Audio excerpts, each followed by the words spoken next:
Irmãos, eu não combinei com a Sandra, mas a gente tem aqui agora nossos minutos devocionais e eu continuo da onde ela parou. Porque hoje o nosso minutos devocionais melhor, está no livro de João, o Evangelho de João, capítulo 20 e o versículo é 21. A Sandra parou ali no 20 e eu sigo no 21, que diz assim: E Jesus disse outra vez, que a paz, Jesus está repetindo isso, porque Jesus já havia dito isso, a Sandra leu aqui conosco. Ele diz mais uma vez, outra vez, que a paz esteja com vocês. Assim como o Pai me enviou, eu também envio vocês. Essa fala de Jesus. Nós começamos aqui essa série de devocionais de setembro, lendo e refletindo sobre João 3,16, sobre essa ideia de que Deus enviou Jesus e Jesus nos envia. E esse versículo, ele tem a mesma ideia, ele reforça essa mensagem. Domingo passado à noite, nós refletimos sobre essa dimensão do envio de Jesus aos seus discípulos, que é para Jerusalém, Judéia, Samaria e confins da terra. A gente viu isso no aspecto particular, enquanto isso se reflete a realidade de cada um de nós. Cada um de nós temos que ter essa visão, essa compreensão que temos ali o nosso campo a ser explorado em termos de Jerusalém, em termos de Judéia, em termos de Samaria, em termos de confins da terra. Todos nós, cada um de nós temos. Mas algo que eu quero chamar a atenção nessa manhã aqui hoje é para falar um pouco a respeito de missões, nesse desdobramento que a gente tem como igreja também. É por isso que a gente se movimenta e buscamos fazer missões no aspecto individual, como nos domingos pela noite a gente tem dito, tem empregado, tem ensinado, mas a gente também sempre se lembra que a junção das nossas forças como igreja produz isso em escala pelo mundo. Então, esse é o grande assunto e tem tudo a ver com a pessoa do nosso Jesus que foi enviado pelo Pai e que nos envia como individuais e nos envia como igreja também. A gente deve se lembrar, dentro do que a gente viu no domingo passado, que Jesus ele foi alguém que foi lá em busca de alcançar sua Jerusalém e a Judéia do seu tempo. Jesus passou por Samaria quando, em época que judeus não queriam se haver, não queriam estar em Samaria, não queriam nem passar por Samaria. Jesus passou lá e passou com o propósito de alcançar samaritanos. E Jesus estava aberto aos confins da terra também, porque quando estrangeiros vinham até ele em busca de um milagre, em busca de ouvi-lo, Jesus era receptivo a essas pessoas. Mulher Ciro-fenícia busca por Jesus em busca de algo sobrenatural, crendo, cheia de fé, com muito mais fé que muitos judeus do seu tempo, e Jesus a acolhe, Jesus a abençoa, Jesus honra a fé que aquela mulher demonstrou e a faz dela um exemplo para muitos judeus que estavam ali no entorno deles, vendo e presenciando tudo aquilo, não é? E depois é o próprio Jesus que vem dizer a todos nós: vão inclusive até os confins da terra. Meus irmãos, nós precisamos nos lembrar disso, porque enquanto nos lembramos que temos nossa missão particular a ser feita na nossa vida e contexto particular, no nosso dia a dia e cotidiano, como igreja a gente precisa também ter essa visão, essa escala do para adiante. Na última sexta-feira nós recebemos aqui na igreja o Richard Camacho, missionário lá na Venezuela, e o Richard estava compartilhando um pouco da sua missão. Um pouco do que ele vive ali. Ele é um grupo de missionários que caminham com ele ali desde 2018. E eles estão com praticamente alguns lugares ali que eles cobrem na Venezuela, mas estão indo ali para além um pouco também e fazendo missões no Equador.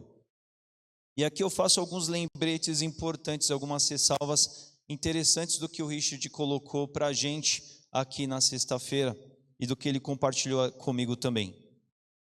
Irmãos, vejam bem, um dos trabalhos que o Richard mantém e sustenta ali com os outros missionários ali, tem a ver com uma cidade que está no Equador. Uma cidade que tem 3 vezes o número de habitantes que Osasco tem. A gente viu, né? Osasco tem cerca de 730 mil habitantes, é um número aí que nos veio. Essa cidade do Equador tem 2 milhões de habitantes. E só tem 2 igrejas lá, uma cidade de 2 milhões de habitantes. Por que eu digo isso? Quando a gente pensa sobre missões, a gente sempre deve se lembrar que isso foi dado por Jesus para a gente fazer, portanto, um chamado, uma convocação a nós, tem a ver com a experiência dessa convocação, mas a gente pode viver isso, a gente pode viver a igreja local porque a gente tem igrejas disponíveis para a gente viver a comunhão, para a gente caminhar junto, para a gente dividir as cargas, para a gente viver mutualidade, para a gente ensinar e aprender, para a gente caminhar junto. Isso é uma realidade possibilitada, isso é algo expandido no nosso dia a dia, porque a gente tem a igreja local para nos abençoar nesse sentido, não é? E vamos pensar aqui na nossa realidade, só na nossa região aqui, quantas opções de igreja nós temos bem pertinhos da gente, não é verdade? Mas há lugares no mundo em que a realidade do evangelho é tão difícil assim. Hoje a gente pode vir aqui e ter o grande suporte, a grande alegria de ter aqui uma banda, aqui uma mescla dos de sempre, do Ministério de Louvor e adolescentes que estão se aquecendo aqui, entrando para o ministério. Mas enquanto nós estamos fazendo isso, existem igrejas, pequenas igrejas, Brasil afora, em que você vai ter lá um pregador e com muito sucesso alguém com um instrumento, talvez fazendo um culto ali, promovendo um culto ao Senhor, com mais 1 e 2 pessoas, carregando esse trabalho ali de servir ao Senhor, de fomentar um trabalho que eles sonham, que eles buscam, que cresçam, que se expanda para alcançar mais pessoas. Enquanto nós temos tanto suporte aqui, existem tantos lugares em carência. E nós, como igreja, nós precisamos nos lembrar disso, porque isso tem a ver com a escala do trabalho que a gente faz também. Às vezes, quando a gente pensa em países não alcançados, a gente pensa lá no Oriente Médio, a gente pensa lá na Ásia, nesses lugares em que muitos países são fechados ao Evangelho. Mas aí nós temos a Colômbia, que é um país de fronteira conosco.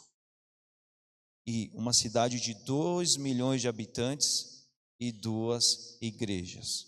E não são 2 igrejas, meus irmãos, iguais a algumas igrejas que tem lá na Coreia, igrejas que têm cerca de 50 mil membros, não são igrejas dessa proporção.